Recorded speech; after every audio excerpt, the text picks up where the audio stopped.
경기도 이천시 안흥동에 최고 49층 높이의 초고층 단지가 들어섭니다. 아파트 2개 동과 오피스텔 1개 동으로 이루어지는데요. 롯데건설이 짓는 이천 롯데캐슬 페라즈스카이 주상복합입니다.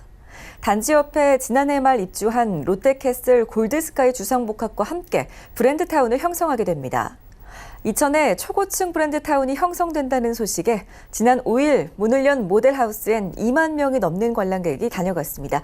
부동산팀 정창신 기자와 함께 이 단지에 대해서 알아보겠습니다. 안녕하세요. 네, 안녕하세요. 네, 정 기자 우선 단지 소개부터 해주시죠. 네.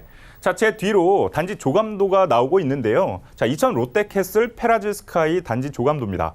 자, 언뜻 봐도 굉장히 높은 건물 3개가 눈에 띄는데요. 자, 왼쪽에 있는 건물 2개 동이 주상 복합 아파트고 나머지 1개 동이 오피스텔입니다. 그래서 아파트 같은 경우에는 지하 5층부터 최고 45층 높이고 299세대 중에 이번에 175세대를 일반 분양합니다. 자, 전용 면적으로 봤을 때는 84제곱미터와 142제곱미터로 이루어져 있습니다. 나머지 1개 동인 이 오피스텔은 총 180실로 이루어져 있습니다. 자, 공고문 이어서 계속 보시면요. 자, 내일이죠. 11일 1순위 청약 접수를 받고요. 다음 날이 12일에 2순위 청약 접수가 예정돼 있습니다. 당첨자 발표는 오는 18일 예정돼 있습니다. 네, 분양가에도 관심이 상당히 클 것 같습니다. 얼마에 책정됐는지도 소개해 주시고요. 주변 아파트 시세가 어떤지도 궁금합니다. 네, 공고문 바로 보겠습니다. 84제곱미터 같은 경우에 분양가는 8억 7천만 원 선부터 4억 3천만 원까지 책정이 됐고요. 가장 큰 평형인 142제곱미터 같은 경우에는 12억 5천만 원 선에 책정이 됐습니다. 하지만 이 142제곱미터는 세 채밖에 되지 않기 때문에 큰 비중을 차지하지는 않고요. 대부분이 이 84제곱미터 같은 경우가 3억 원 후반대에서 4억 원 초반대에 책정이 됐다. 이렇게 이해하시면 되겠습니다. 자, 주변 단지의 시세를 좀 알아봤는데요. 자, 지도 보시면요. 자, 이렇게 빨간색으로 표시한 부분이 롯데캐슬 페라즈스카이 단지가 들어가는 곳이고 이제 안흥동이죠. 인근 지역, 이 같은 지역에 브라운스톤 이천 아파트가 있는데 이 아파트는 2014년에 입주했습니다. 자, 이 국토부 실거래가를 통해서 거래 실적을 좀 알아봤는데요. 2월에 전용 84제곱미터 같은 경우가 3억 3천만 원에 거래가 됐고요. 바로 옆에 있는 단지인 이 일성 아파트가 있는데 이 단지는 1997년에 입주했거든요.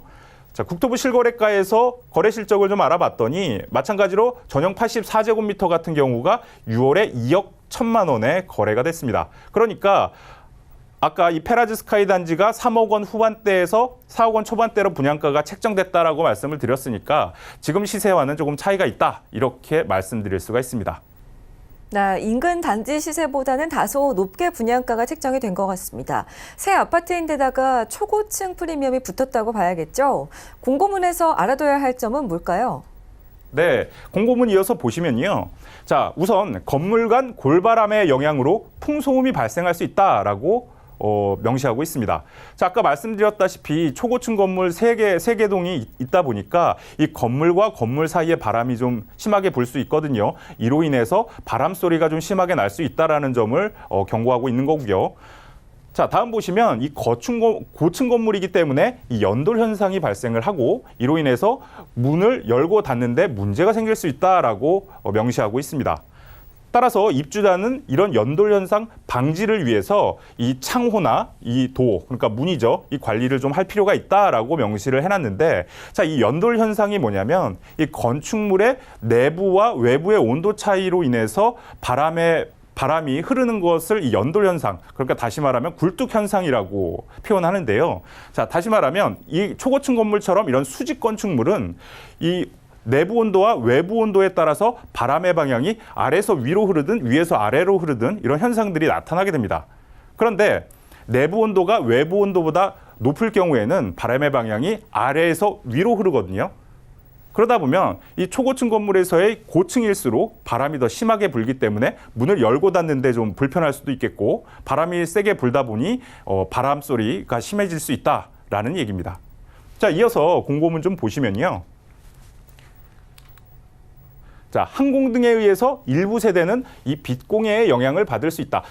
라고 명시를 해놨는데 지난번에도 잠깐 설명을 드렸는데 이 항공등은 건물 외벽에 빨간색 전등을 달아서 이 항공기가 지나갈 때마다 이 건물이 있다라고 알려주는 그런 장치입니다. 그래서 인접한 세대는 이 빛 때문에 좀 영향을 받을 수 있다라는 얘기고 또 저층 세대의 경우에는 이 근린생활 이용자들에 의해서 소음이나 프라이버시 침해를 받을 수 있다라고 명시를 해놓고 있습니다.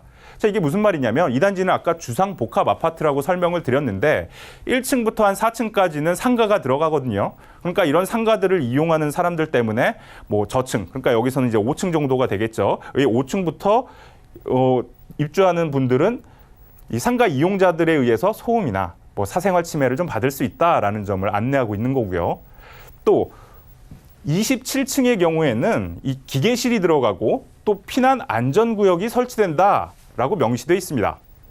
따라서 이 기계실 27층이죠. 위아래층 세대는 진동이나 소음이 발생할 수 있다라고 명시하고 있는데요. 자, 동호 배치도를 준비했는데 한번 보시면요. 자, 아까 말씀드렸다시피 제일 왼쪽에 있는 게 101동이고 가운데 있는 게 102동. 이 두 개 동은 주상 복합 아파트고요. 103동은 이제 180실로 이루어진 오피스텔입니다. 이 세 개 동 모두 이 27층이 피난 안전구역으로 계획이 돼 있는데 자, 이곳에 이 27층에는 세대가 들어가지는 않습니다. 다만 화재가 났을 경우에 입주민들이 안전하게 대피할 수 있는 피난 안전구역이 되는 것이고요. 2층에는 그래서 기계실이 같이 설치가 되는데 이 기계실이 작동할 때마다 아래층인 26층 또 위층인 28층에 진동이나 소음이 발생할 수 있다라고 안내하고 있는 겁니다. 자, 이런 점 눈여겨보시고 계약이나 청약에 나서길 바랍니다. 지금까지 공고문 읽어주는 남자였습니다. 네, 부동산 팀의 정창신 기자와 함께 이천 롯데캐슬 페라즈 스카이에 대해서 자세히 알아봤습니다. 정 기자, 오늘 말씀 고맙습니다. 네.